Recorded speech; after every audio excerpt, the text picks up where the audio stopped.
Bonjour à tous et bienvenue à vous sur Médiane TV dans On se dit tout. Le samedi, nous parlons de quoi? Nous parlons d'alimentation, de développement professionnel, de femmes inspirantes et de santé. Alors sans plus tarder, nous déroulons pour vous notre sommaire d'aujourd'hui. L'aliment de la semaine, c'est l'avocat. Tous ses bienfaits dans quelques instants dans l'émission. Ensuite, après les vacances, la reprise du boulot, des fois, il y a cette petite vague, cette petite démotivation qui s'installe. Comment la repérer et comment y remédier? Nous ferons le point. Notre femme inspirante d'aujourd'hui, de la semaine, est Naïma Khorchi. On vous en dit un peu plus dans quelques instants. Et puis pour finir, changement de saison, nous sommes en plein mois d'octobre, les virus sont là. Peut-on y échapper? On vous dit tout dans un petit moment. Mais pour l'heure, je retrouve pour vous mes invités. À tout de suite.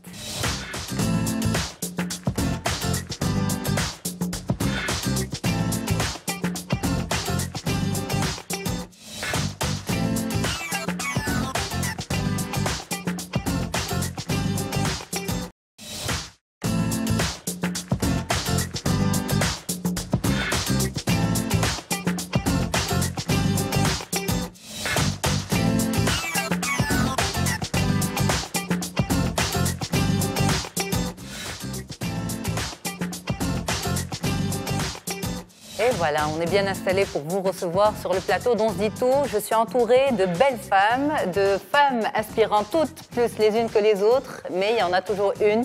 Le samedi matin, on la retrouve dans un petit moment. Je présente d'abord Image Bilo. Bonjour Image Bilo. Merci beaucoup d'être là. Vous êtes consultante coach et fondatrice de l'espace Intrinsèque. Et avec vous justement, comment retrouver sa motivation professionnelle. Et ça, c'est dans quelques instants. Merci beaucoup d'être avec nous. C'est un plaisir. Merci à vous pour l'invitation. Merci Lella. Notre femme inspirante de la semaine, c'est vous, Naïma Khorchi. Bonjour. Bonjour. C'est un plaisir de vous rencontrer, de vous recevoir. Merci de m'avoir invitée. Et c'est un plaisir de vous recevoir, madame. Vous êtes présidente actuellement de l'Africa Women's Forum, mais vous avez eu tellement de casquettes. Alors, de l'UNESCO à l'Africa Women's Forum, on va en parler avec vous de ce beau cheminement. À vos côtés, Nadia Benspej. Bonjour, docteur. Merci beaucoup d'être là. Vous êtes biologiste et professeur d'immunologie.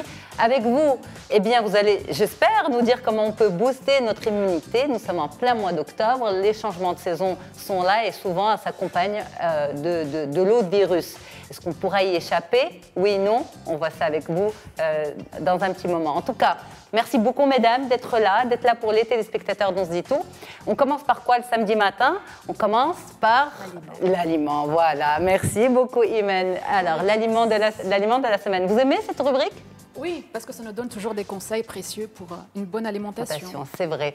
Alors, c'est une petite animation. Aujourd'hui, l'équipe a choisi pour vous l'avocat. On regarde. Fruit de l'avocatier, l'avocat est originaire du Mexique où la plus grande partie de la production mondiale y est récoltée. Très utilisé dans la cuisine Tex-Mex, l'avocat est l'aliment de base du fameux guacamole. Il peut également être servi en salade avec des crevettes, être bu en jus ou simplement dégusté avec un filet de citron.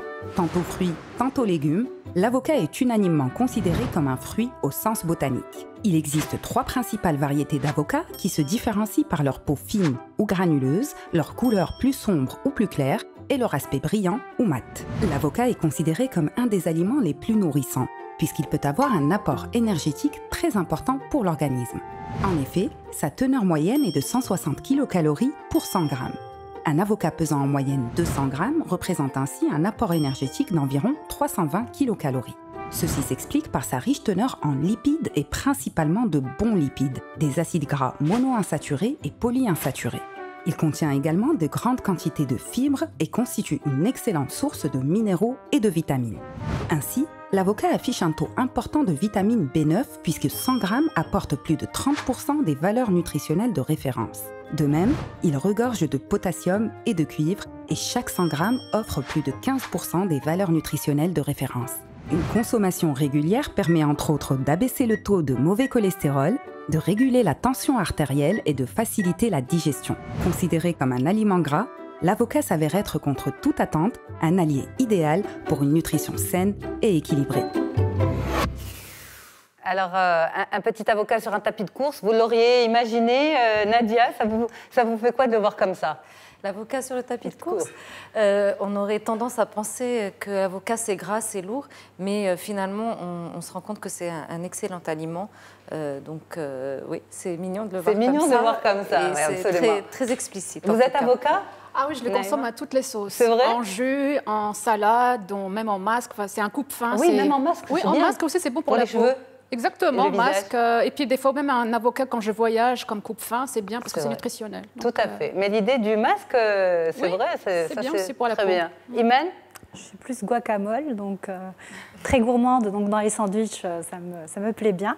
Maintenant, avec la capsule là sur l'avocat, ça nous réconcilie avec l'avocat encore plus et on culpabilise moins. C'est-à-dire tout à fait, absolument. On n'a pas forcément, on va pas culpabiliser après en se disant oui, ça va me faire prendre des kilos. Non, c'est que du bon. C'est du bon gras en plus. Très bien. C'est du très bon gras. Voilà, ça c'est pour l'aliment de la semaine. Eh bien, on reste avec vous, Imen Jibilo, justement, pour aller au boulot. À tout de suite.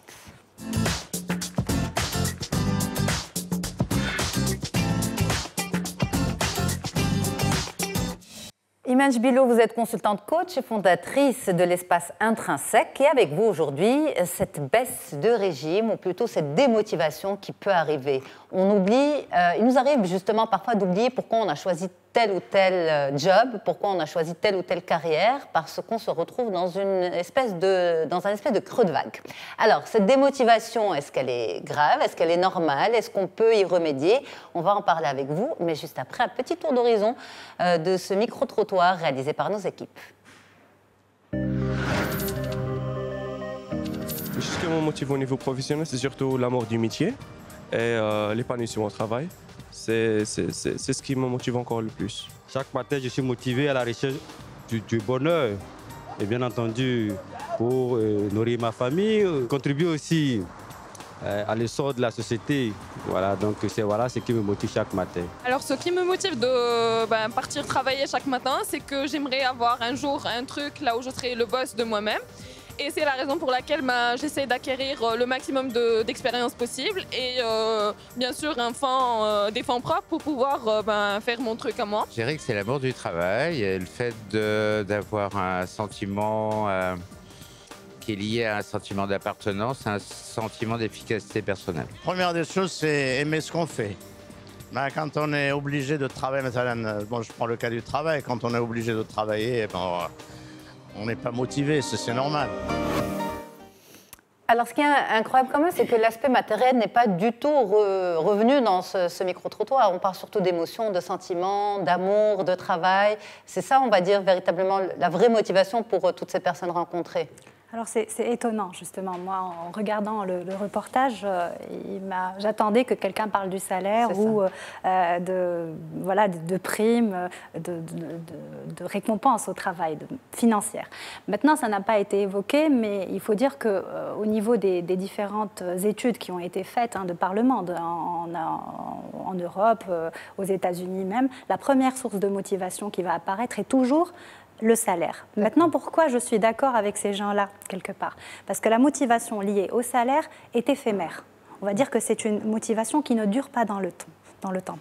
Donc, cette motivation, elle va durer, on va dire, je vais avoir une augmentation de salaire. Au bout d'un mois, je vais baisser. Je vais être à fond pendant le premier mois. Le deuxième mois, je vais ralentir un peu. Et au bout du troisième mois, je ne vais plus du tout y penser. Et je ne connais pas d'employeur qui est capable d'augmenter ses salariés tous les 3 mois. Ça, ce serait aberrant.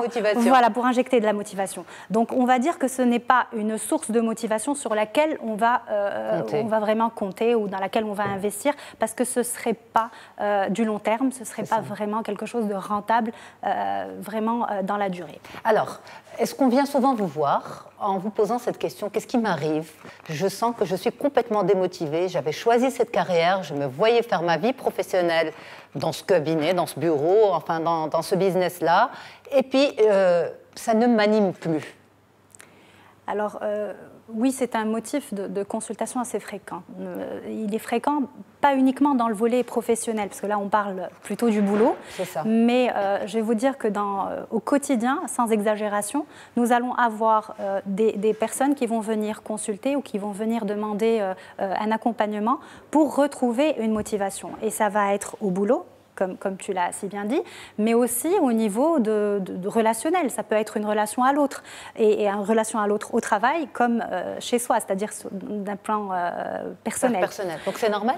C'est normal. Alors, il faut juste accepter le fait que la vie est faite de haut et de bas. Je veux dire, si on peut l'imaginer ensemble, si on a une vie qui n'est faite que d'organisation et de structure, on va vite tomber dans une routine qui va nous inscrire dans une zone de confort, une zone de compétence, qui va nous pousser à croiser les bras. On ne va plus avoir envie d'aller de l'avant. Alors apparemment, c'est normal, justement, Imen, mais justement, une personne qui se retrouve dans cette situation, comment elle devrait réagir? Parce que c'est vraiment, au bout d'un moment, on a presque l'impression que c'est déprimant de ne pas aimer ce qu'on fait, de ne plus aimer ce qu'on fait. On se pose plein de questions. Est-ce qu'il faut prendre du recul, ne pas prendre de décision, ne pas se précipiter et laisser faire, laisser venir, laisser revenir cette motivation? Alors, ta question est double. Si j'ai bien entendu ta question, tu dis est-ce qu'il va falloir réagir ou est-ce qu'il va falloir laisser faire? C'est ça. Alors, moi, je choisirais une réponse entre les deux, pour faire compliqué. Okay. Donc, pourquoi une réponse, une proposition entre les deux? Parce que il faut s'arrêter, il faut prendre le temps de regarder ce qui se passe autour de soi. Parce que quand il y a démotivation ou perte de motivation ou perte de sens en général, il y a forcément derrière quelque chose qui vient parler de nous. Parce que ce n'est pas forcément un facteur externe, c'est-à-dire que les conditions ne sont pas adéquates ou que le salaire ne nous convient pas ou autre chose. Ça peut être quelque chose d'interne. On a en nous des mécanismes d'échec qui vont venir intervenir au niveau d'un projet toujours au même moment. C'est-à-dire on pourrait être au top et tout de suite après ressentir le besoin de nous retirer. Ça arrive, je ne sais pas, autour de la table, peut-être que vous avez déjà ressenti ça, sans raison apparente. On répond à la question de Imen? Oui. Est-ce que ça c'est déjà arrivé pour vous? Oui, moi j'ai changé de cap du jour au lendemain. J'étais enseignante à l'hôpital, dans un service quand même de pointe. On s'occupait de patients qui allaient être greffés, de transferts. Je veux dire, j'étais très bien dans mon environnement. Et puis, peut-être pour des raisons personnelles ou pour des raisons psychologiques, je ne saurais pas dire, pouf, comme ça, manque de motivation, on n'arrive plus. Et puis... tout d'un coup, on a l'impression que si on fait autre chose, eh bien, tout va devenir bien et merveilleux. Et puis, l'herbe n'est pas toujours plus verte ailleurs. Mais voilà, c'est peut-être avoir un nouveau challenge. Je ne saurais pas l'expliquer. Peut-être que vous allez l'expliquer. Naïma, ça vous parle? Oui, en fait, moi, je vois aussi dans mon entourage beaucoup de gens qui se plaignent, qui n'aiment pas leur travail. Et donc, ce que je leur dis, c'est qu'il faut vraiment voir est-ce que c'est une crise passagère ou alors est-ce que... Mais vous l'avez déjà vécu, ça? Cette démotivation, pas vraiment. Moi, en fait... Vous bougez tellement. Voilà, j'ai eu beaucoup de parcours. Moi, j'aime bien, je fais des projets qui me plaisent. Donc, quand j'ai fait le tour d'un projet, c'est-à-dire qu'il faut que les individus aient aussi ce risque de changer de cap. Quand on voit vraiment qu'on n'aime plus, qu'on n'est plus motivé par un travail, eh ben, il ne faut pas non plus être trop exigeant en disant « ça ne me plaît pas, mais je reste ». Il faut avoir cette prise de risque d'aller vers un autre métier. Alors, vous en pensez quoi, Imen? Alors, les réponses de Nadia et Naïma sont très... c'est pertinent. Maintenant, Nadia a donné un exemple qui la concerne, et c'est très révélateur, mais il s'agit d'une seule fois. C'est-à-dire c'est une seule fois dans ta vie, tu as décidé de quitter ton boulot pour aller ailleurs, parce que tu as décidé qu'il était temps de voler de tes propres ailes et de voir ailleurs. Maintenant, moi, quand je parle de mécanisme d'échec, d'ailleurs, j'ai utilisé ce terme-là, on parle aussi de stratégie de sabotage, c'est des choses qui vont intervenir souvent dans la vie de quelqu'un. C'est répétitif. Voilà, c'est cyclique. On a des gens qui vont commencer un boulot au bout de 3 ans, ils vont vivre ou passer par le creux de la vague dont tu as parlé tout à l'heure. Donc ces gens-là, quand ils vont passer par ce creux de la vague, ça va être aujourd'hui, au bout de 3 ans encore après qu'ils aient changé de boulot, ils vont vivre la même chose. 3 ans exactement? 3 ans, plus ou moins. Donc dans la même période. C'est-à-dire qu'ils vont s'organiser pour déclencher cette motivation de manière interne chez eux. Indépendamment de ce qui se passe autour. C'est démotivation plutôt. C'est démotivation, pardon. Cette démotivation, ils vont la déclencher eux-mêmes. Et ça va faire qu'ils vont vouloir changer de boulot tous les 3 ans, tous les 2 ans, sans jamais savoir le pourquoi de la chose. Et c'est ça qui est dangereux. Donc pour répondre à ta question de manière en résumé, c'est il faut, dans le moment précis où on ressent cette perte de motivation, s'arrêter et dire est-ce que c'est relatif à ce qui m'entoure, à mes conditions de travail, à mon salaire, à la reconnaissance externe, ou est-ce que c'est dû à quelque chose qui est propre à moi, qui est interne.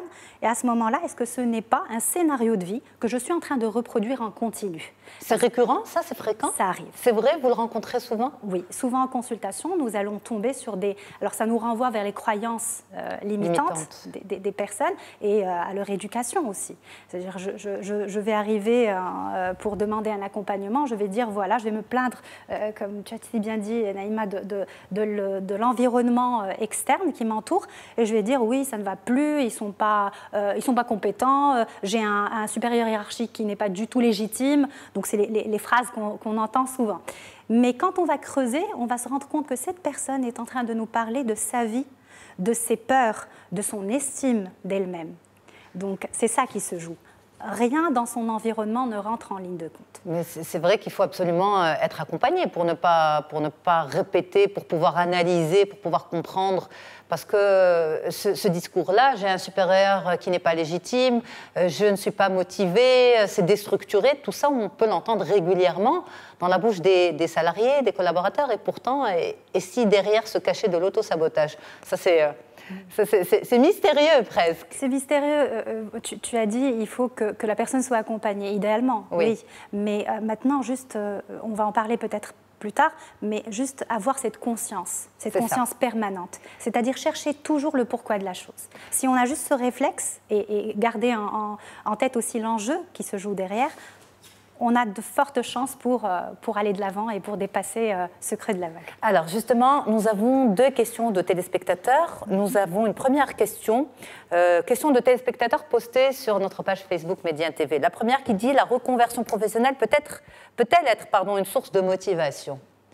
Lorsque ça va mal, est-ce qu'il faut changer de travail ? Est-ce qu'il faut changer de travail? Est-ce que ça peut être une source de motivation? Je suis d'accord. Ça peut l'être si la raison principale pour laquelle je quitte mon travail, c'est que je m'ennuie de ce que je fais, je n'arrive pas à trouver de la passion, parce qu'il faut le dire. Moi, personnellement, j'associe le travail à la notion de plaisir. Tout à fait. Donc, c'est intimement lié.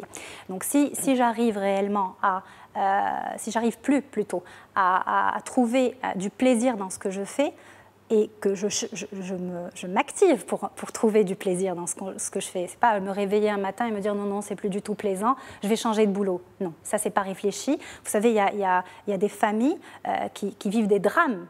Quand le père de famille ou la mère de famille décide de quitter un boulot et aller vers l'inconnu. Ça peut complètement transformer la stabilité d'un couple et d'une famille. Tout à fait. Mais en même temps, vous pouvez avoir des personnes qui vont vivre des drames intérieurement parce qu'elles ne peuvent pas changer de travail, même si il n'y a pas cette notion de plaisir, parce que derrière, il y a une famille. Donc en fait, c'est vraiment un dilemme de vie. C'est un dilemme. Maintenant, la créativité est un élément auquel il faudrait faire appel. Je veux dire, on a tous des idées en nous. Il suffit de se poser et de bien réfléchir à la chose. Se connaître aussi est un secret. C'est une clé. La clé, c'est de se connaître, de savoir quelles sont nos compétences, nos qualités, qu'est-ce qu'on pourrait faire, qu'est-ce que j'aime faire, qu'est-ce que je sais faire, qu'est-ce que les autres. Pourquoi les autres sont prêts à me rémunérer et de quoi le monde a besoin. Si je me pose ces 4 questions, je suis certaine de trouver 2-3 options où je pourrais quand même faire ma vie. Alors, est-ce que justement ça répond également à cette question, faut-il établir un plan de carrière pour me motiver dans mon travail actuel? Pour établir un plan de carrière, il faut se connaître, il faut connaître ses compétences. Je vous laisse développer. Il faut se connaître et il faut en fait s'offrir le luxe d'avoir un tableau de bord interne. Vous savez, Quand vous dites s'offrir le luxe, c'est de le réfléchir en fait. Voilà. Ça ne s'achète pas. Ça ne s'achète pas. C'est-à-dire prendre le temps de se dire, voilà, je mérite d'avoir un tableau de bord, d'avoir des indicateurs chiffrés, s'il le faut, mesurables, qui vont venir m'indiquer si je suis bien au travail, avant même que je sois dans le creux de la vague, avant que je sois démotivée, est-ce que ça va dans le bon sens? Où est-ce que j'en suis par rapport à l'envie de faire? Et suivre en fait ce cheminement au quotidien.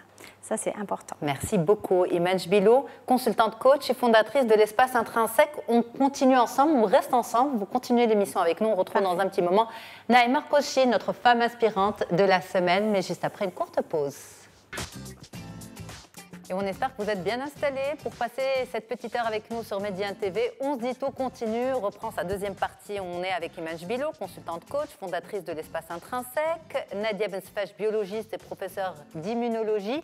Et notre femme inspirante de cette semaine, c'est vous, Naïma Khorchi. Bonjour. Bonjour Une Yasmine. nouvelle fois, merci d'être avec nous. Merci à vous de m'avoir invité. Il y a un jingle avant de démarrer avec vous, tout de suite.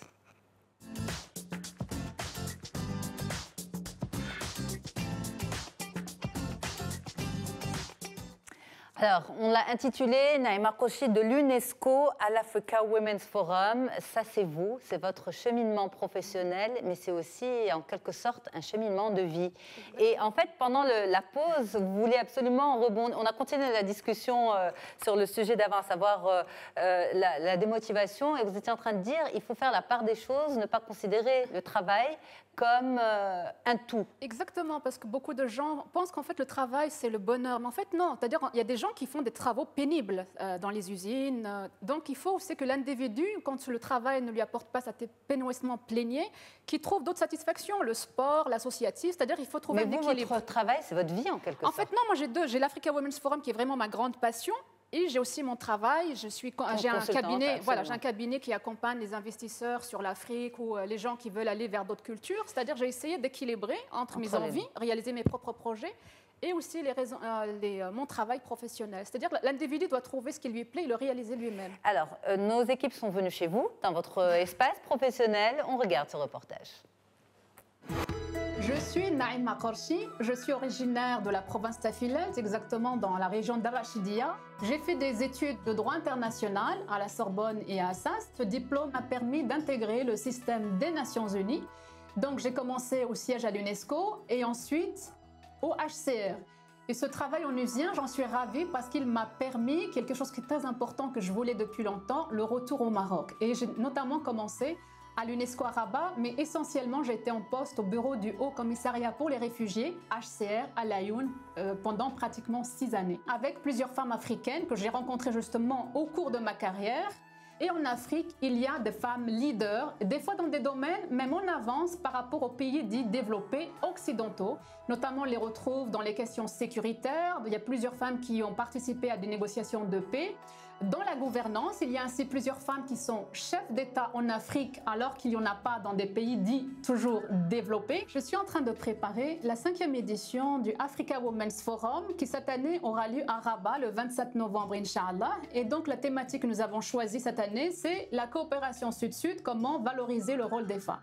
Et donc nous avons invité des femmes leaders de jusqu'à maintenant 40 pays.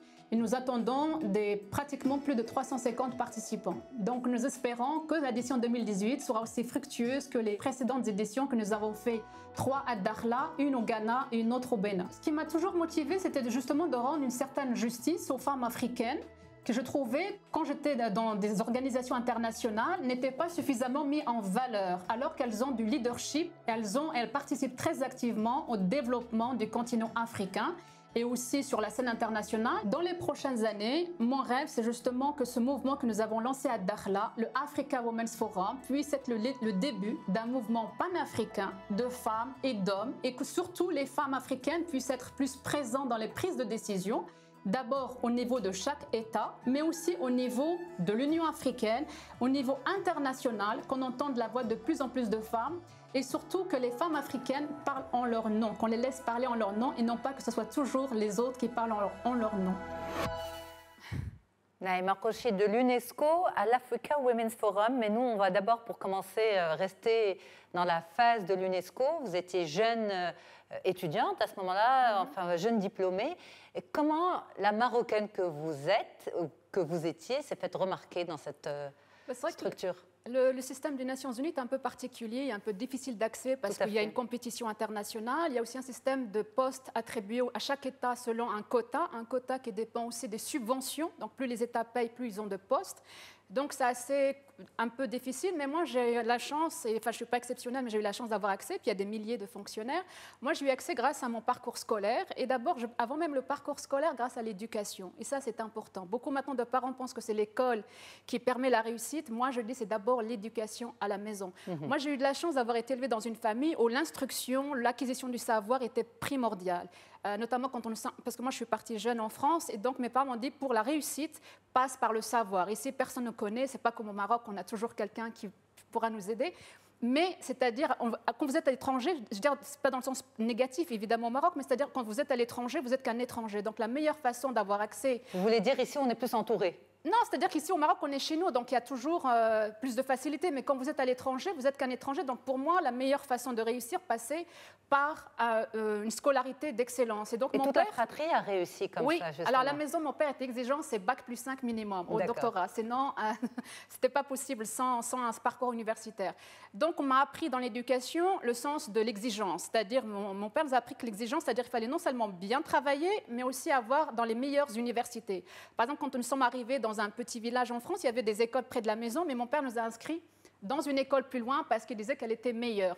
Donc ça, c'est important, c'est-à-dire qu'on nous apprend très jeune déjà l'exigence d'un enseignement de qualité, et c'est ce parcours-là qui m'a permis d'avoir accès à de bonnes universités, la Sorbonne, Assas, qui ensuite m'a permis de décrocher des stages dans des organisations internationales, stages qui m'ont ouvert après la voie un recrutement au sein des Nations Unies.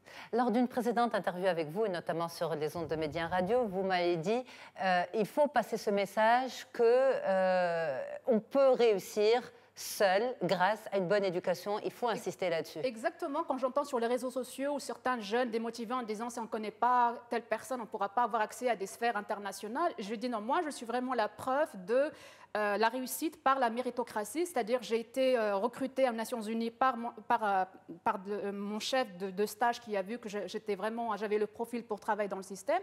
Et même maintenant en Afrique, tous les voyages que je fais sur le continent africain le sont à l'invitation des États où je vais. Même dernièrement, au mois dernier, quand j'étais observateur de l'Union africaine, j'ai été invitée... observateur Oui, j'étais contente d'avoir représenté le Maroc pour le premier depuis le retour du Maroc à l'UA. Donc j'étais vraiment la première observateur.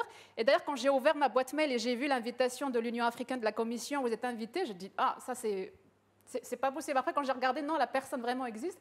Donc oui, tout ce parcours que j'ai eu, je l'ai eu grâce à mon expertise, grâce à ma crédibilité sur les thématiques que je défends, qui après finalement est reconnue par des États étrangers. Et je suis toujours très étonnée justement quand je reçois des invitations du bout du monde, des pays où je n'ai jamais été. Comme là, je suis invitée au mois d'octobre à Kinshasa, où je vais recevoir un titre d'ambassadeur humanitaire, alors que je n'ai jamais été à Kinshasa. Vous avez vraiment la tête sur les épaules. C'est ce que je dis encore, l'éducation. Alhamdoulilah, on m'a appris, on m'a inspiré beaucoup de confiance en moi. Donc, et le mot impossible à la maison n'était pas possible, c'est-à-dire qu'on nous a appris, on veut quelque chose, et par le savoir, par la connaissance, on peut y avoir accès. Alors justement, pour la maison, vous avez dit, vous avez quitté le Maroc très jeune. Vous aviez quel âge? 7 ans. Voilà.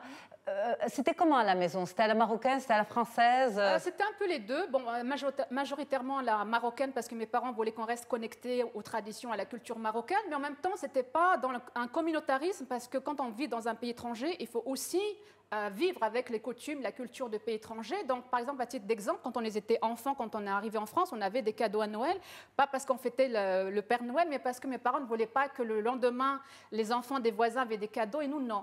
Donc, en fait, il faut faire aussi cet effort-là quand on s'installe dans un pays étranger, d'un vivre ensemble pour justement aussi l'équilibre de l'enfant.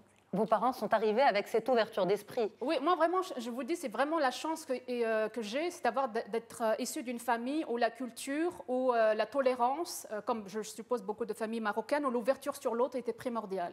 Et c'est pour ça que ça m'a permis, peut-être parce que aussi je suis issue d'une région très riche culturellement, la région de Tafilelt, où vous avez pratiquement chaque 50 km un changement de vêtements. Donc j'ai été habituée à ce changement culturel. Donc quand je suis arrivée en France, et après même dans le parcours, quand j'ai travaillé en Europe, aux États-Unis, maintenant je voyage beaucoup en Afrique, pour moi, je suis bien. Partout où je suis bien parce que je suis marocaine, je connais mes racines, je connais ma culture. Mes parents me l'ont enseigné d'une façon tellement positive que quand je vais, je ne me suis jamais sentie une culture supérieure à la mienne. C'est-à-dire, je suis la marocaine et donc j'explique aussi ma culture, mon histoire, partout où je vais. Alors, ça me donne une bonne perche pour ma prochaine question. Vous dites, là où je vais, je me sens bien. Mais vous voyagez beaucoup, en fait. Et vous avez dit, quand vous étiez très petite, que votre rêve de métier, c'était de voyager. La maîtresse vous a dit, voyager, ce n'est pas un métier. Et je ne comprends pas pourquoi j'ai dit ça à 10 ans. Vous avez réussi à en faire votre métier. À 10 ans, on rêve d'être pompier, médecin. Et il y a des mystères comme ça dans mon existence. Je ne sais pas pourquoi j'ai dit ça à 10 ans. Je me souviens très bien que ça m'avait marqué. Je veux voyager. Mais la maîtresse m'avait dit, c'est la maîtresse donc française, mais voyager, ce n'est pas un métier. Et finalement, si j'en ai fait un métier qui m'épanouit beaucoup, qui m'apporte énormément. Mais votre chez vous, c'est où? C'est d'abord moi-même.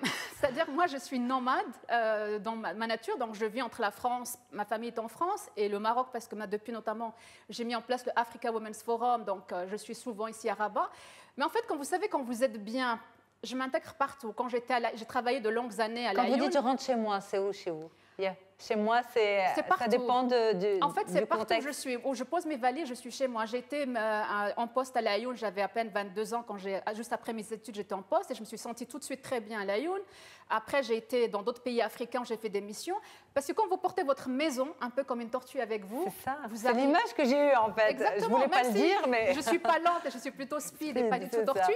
Mais c'est-à-dire, en fait, ma famille m'a tellement donné cette connaissance de qui je suis que partout où je vais, de New York à Cape Town, j'étais bien. C'est-à-dire, je peux m'adapter partout où je vais. Alors, mesdames, justement, notre femme inspirante de cette semaine, Naïma Kourchi, loin d'être une tortue, elle est hyper speed, mais justement, avec cette image-là, vous la trouvez comment, Nadia Bensfej? Alors, la tortue, moi, je l'ai imaginée, c'est plutôt porter sa maison sur elle-même, c'était dans ce sens-là, mais pas dans le sens lent, parce qu'elle est plutôt speed. Je la trouve extraordinaire. Je trouve qu'elle représente la femme marocaine telle qu'on veut la voir et telle qu'il y en a beaucoup aussi. Il n'y en a pas énormément, mais il y en a beaucoup quand même. Et ça fait du bien de voir qu'il n'y a pas que des hommes qu'on arrive à mettre en avant. Donc voilà, j'espère. Mais l'idée du forum, Naïma, c'est pas uniquement... C'est vrai, c'est la promotion des femmes leaders, les femmes africaines leaders, mais c'est pas les femmes avec les femmes. Non. Comme vous l'avez vu dans le reportage, il y a autant d'hommes que de femmes, parce qu'on peut pas... Moi, je ne suis pas dans ces mouvements où les femmes s'opposent aux hommes. Pas du tout. Parce que, comme je viens de vous le dire, moi, tout ce que j'ai eu là, c'est grâce à mon père qui m'a poussé à faire des études. Donc les hommes ne sont pas contre les femmes. Il faut qu'on arrive à travailler en complémentarité. Et mon bureau, on a la parité. Comme vous l'avez vu encore, on a autant d'hommes que de femmes. Et d'ailleurs, dans les forums, il y a aussi des hommes qui viennent justement... Parce que moi, je m'inscris mon combat dans la citoyenneté. C'est-à-dire, je m'intéresse aux femmes parce que leurs droits ne sont pas respectés ou certains droits ne sont pas appliqués. Mais il faut y associer les hommes si on veut qu'on arrive à un résultat complet. Absolument. On a une question de téléspectateur pour vous et justement cette question, elle est peut-être existentielle, on va voir ce que vous en pensez. Alors, on nous dit, pensez-vous, Naïma Kourchi, que vous auriez pu avoir une autre carrière si vous n'étiez pas passée par le système des Nations Unies?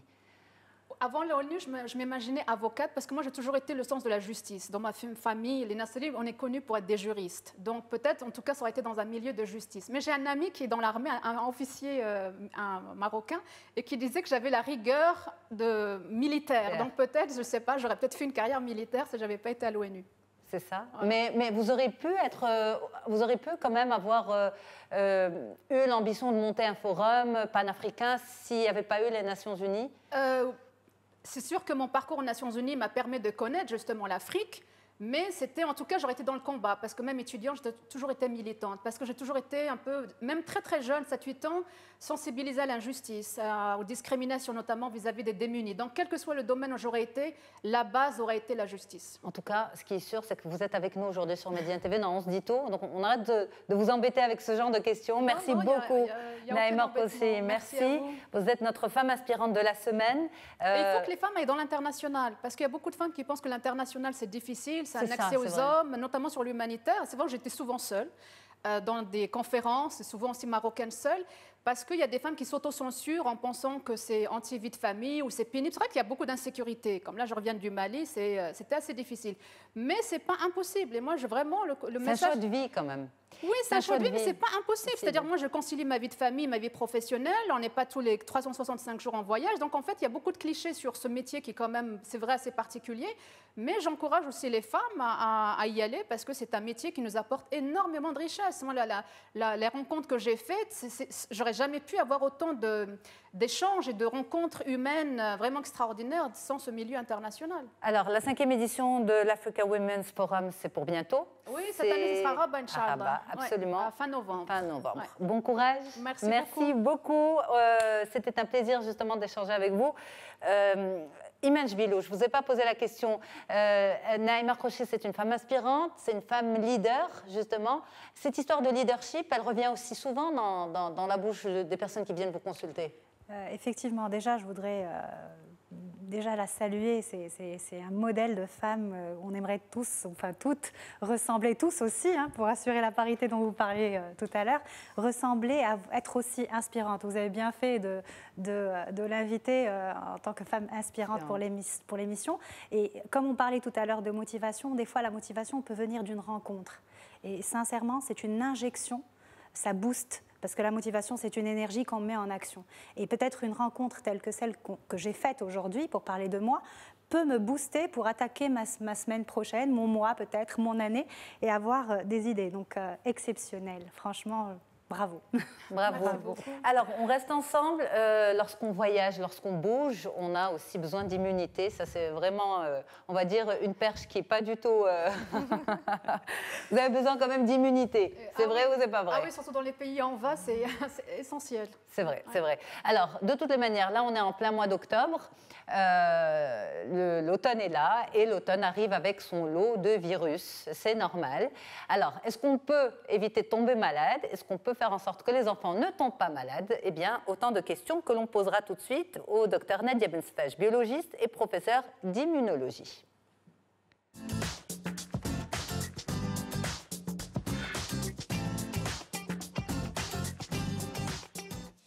Alors justement, Nadia Bensfaj, merci beaucoup d'être là. Merci Yasmine pour votre invitation. C'est un plaisir de vous avoir. Les changements de saison, l'instabilité du temps, les baisses de température, pas vraiment quand même pour cette année, il fait encore bien chaud. Et justement, c'est ce qui perturbe également pas mal d'infections ORL. C'est des infections de saison d'après les spécialistes. Alors, est-ce qu'on peut quand même booster son immunité? Est-ce que c'est réel ou bien c'est du marketing? On va y répondre, mais juste après. Une autre proposition justement pour booster son immunité à travers tout ce qui est homéopathique aux recettes de grand-mère. On regarde.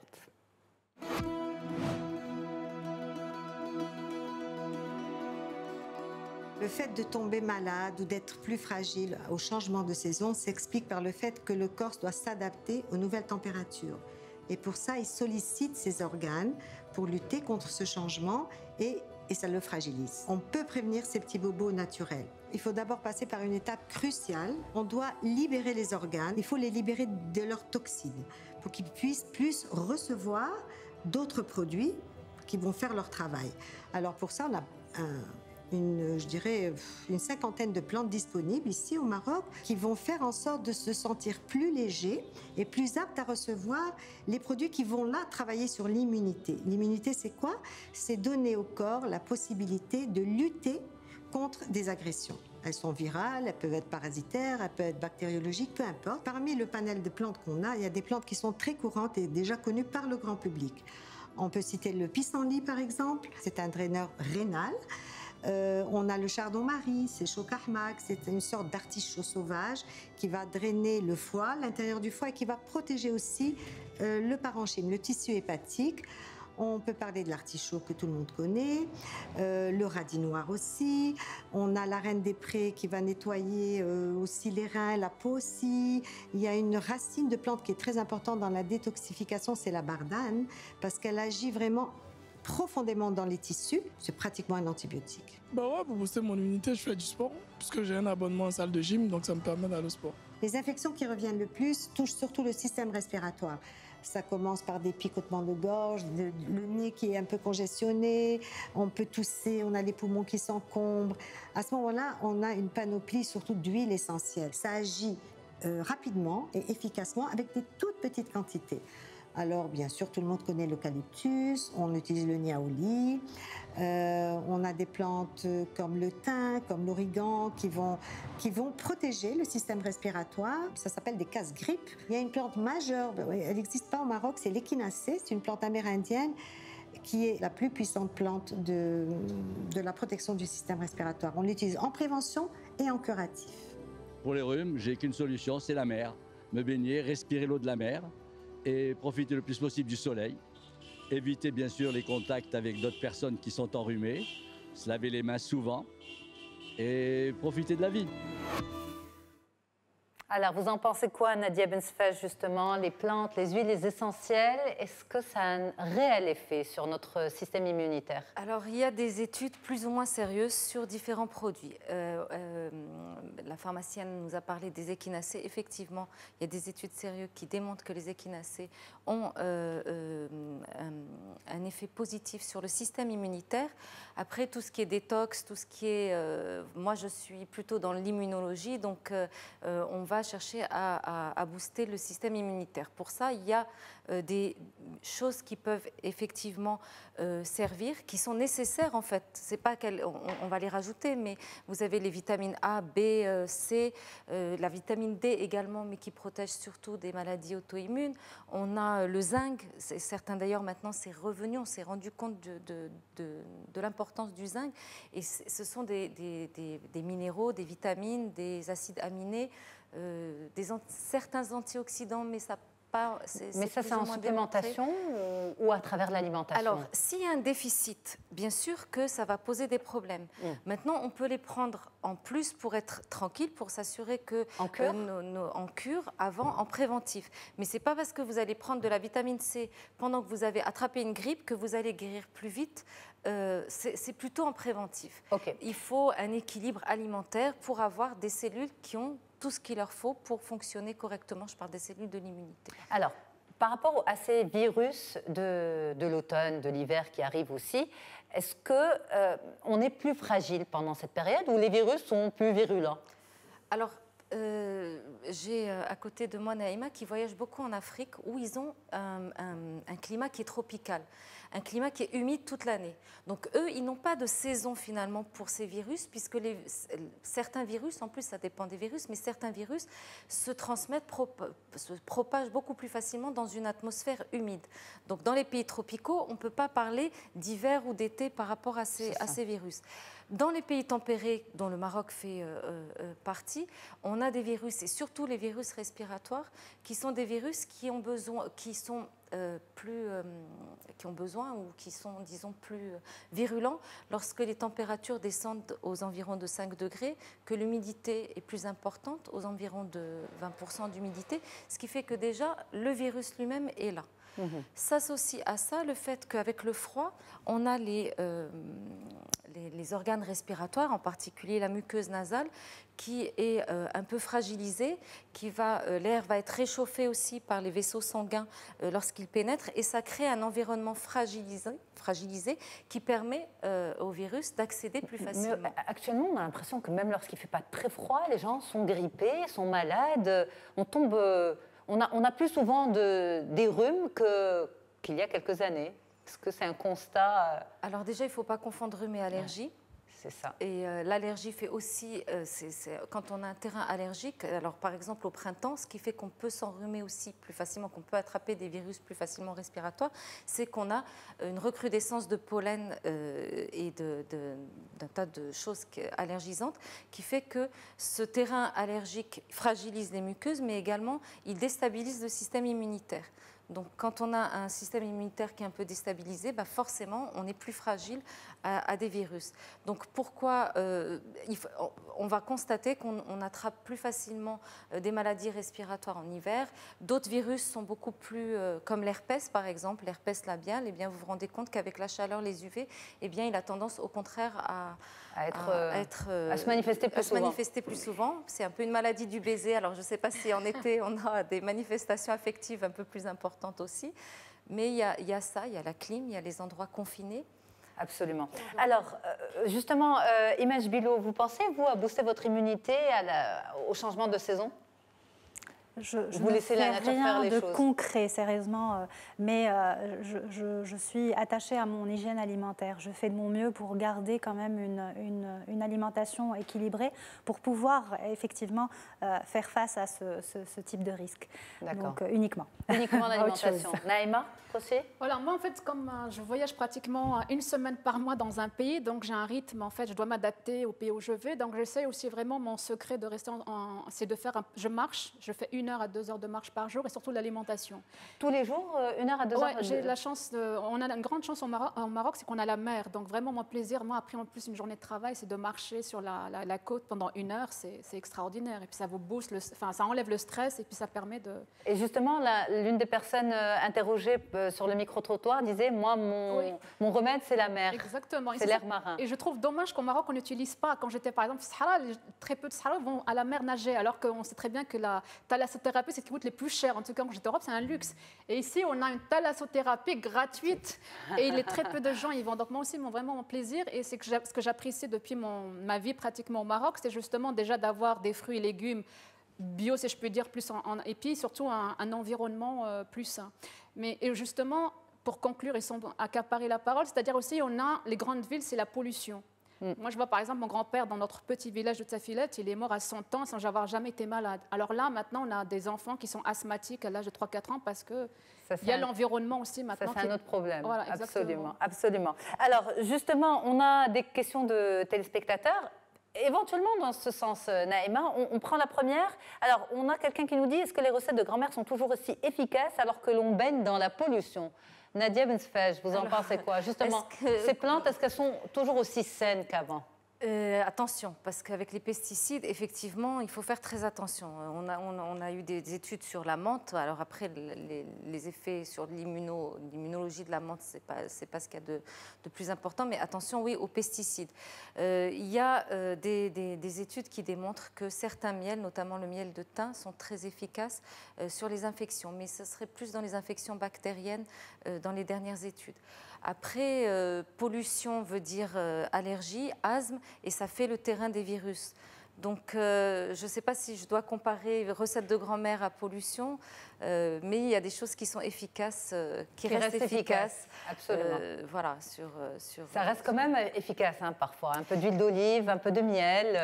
Le miel, il y a du propolis, on vient de s'en rendre compte. Donc, on a aussi des choses qu'on connaissait de façon instinctive. Et les études ont démontré que ça marchait. Attention aussi à ne pas tomber dans le commercial, effectivement. Donc, il faut qu'il y ait des choses qui sont bien étudiées. Et puis, attention aux doses. Parce que, je veux dire, s'il y a des pharmaciens, c'est aussi pour qu'ils voient la dose, l'efficacité, comment on l'ingurgite, ou est-ce qu'il faut se faire des cataplasmes, est-ce qu'il faut l'avaler, est-ce qu'il faut l'injecter. Tout ça, ça va créer des différences. Tout à fait. Une autre question de téléspectateur. Alors, nous avons, depuis 20 ans, je prends du magnésium à chaque changement de saison. Et ça me semble efficace. Est-ce que c'est un effet placebo? Alors, le magnésium, il rentre dans les éléments qui boostent le système immunitaire, enfin, qui sont nécessaires au bon fonctionnement des cellules de l'immunité avec le zinc. Donc, le magnésium, il a aussi un rôle de relaxant, entre guillemets. C'est quelque chose, un médicament qu'on prend souvent pour le stress, pour mieux dormir. Et pour la fragilité de l'immunité, le stress, ne pas dormir de manière suffisante, eh bien, ça joue un rôle dans l'immunodépression. Donc, en fait, ça a un effet indirect sur l'immunité. Indirect et direct, c'est-à-dire indirect sur le fait qu'on est plus reposé, donc un système immunitaire qui peut mieux fonctionner, et puis direct sur les cellules, avec le zinc notamment, ou le sélénium, ou ces choses-là. Alors, pour conclure, si vous le permettez, on va conclure sur une question. Pour les enfants, en fait, les plus petits, les parents galèrent avec leurs enfants, surtout ceux qui sont en bas âge, parce qu'ils enchaînent les infections ORL. Et les spécialistes disent, c'est normal, c'est comme ça qu'on fait son immunité. Sauf que pour les parents, ce n'est pas vraiment agréable à gérer, les fièvres, les enfants voilà, mal dans pas du tout dans leur assiette. Est-ce qu'on peut booster l'immunité de l'enfant? On doit le laisser se confronter à ces virus, quitte à faire voilà, 2 infections par mois. Alors, il y a 2 choses. Déjà, les enfants sont plus fragiles de par plusieurs faits, de par leur constitution, mais ils sont aussi plus fragiles parce qu'ils sont confinés en crèche, parce qu'ils n'ont pas une hygiène des mains qui est comme la nôtre. Et donc, ça fait que ce sont des enfants plus fragiles. Maintenant, oui, on va, alors pas simplement pour les maladies virales, mais entre 0 et 2 ans, si on n'est pas en contact justement avec ces virus, ces bactéries, etc., les enfants, ou même les adultes, auront tendance à être beaucoup plus allergiques. Il y a un lien de cause à effet entre le fait d'être en contact avec les virus, pendant les 2 premières années de la vie avec des virus, des bactéries, etc. et le fait d'être allergique et d'avoir des maladies aussi auto-immunes qui est donc c'est bien qu'ils tombent malades en fait. C'est bien qu'ils tombent malades. Maintenant, on a aussi des vaccins pour certaines maladies comme la rougeole, comme la varicelle, qui peuvent être dangereuses, elles. Donc, il faut vacciner les enfants. Il faut vacciner les enfants. Il y a des vaccins, c'est comme ça qu'on booste leur immunité. C'est la même chose. On met en contact finalement l'enfant avec un élément qui serait le virus sans qu'il il entraîne la maladie. Donc on booste son immunité de cette façon grâce à la vaccination. Mais c'est bien aussi qu'il tombe malade et qu'il crée son immunité. Merci beaucoup, mesdames. Merci d'avoir fait cette émission avec moi aujourd'hui. Imen Jbilo, consultante coach et fondatrice de l'Espace Intrinsèque, merci. Naïma Kouchi, notre femme inspirante de la semaine, merci. Adorable et agréable tortue. C'est vous qui l'avez dit. Mais la tortue dynamique. La tortue dynamique, absolument. La tortue africaine. La tortue africaine dynamique. Et Nadia Bensoufache, biologiste et professeure d'immunologie. Merci beaucoup, mesdames. À très vite sur Médien TV. J'espère vous retrouver prochainement. Et moi, je dis aux téléspectateurs à demain.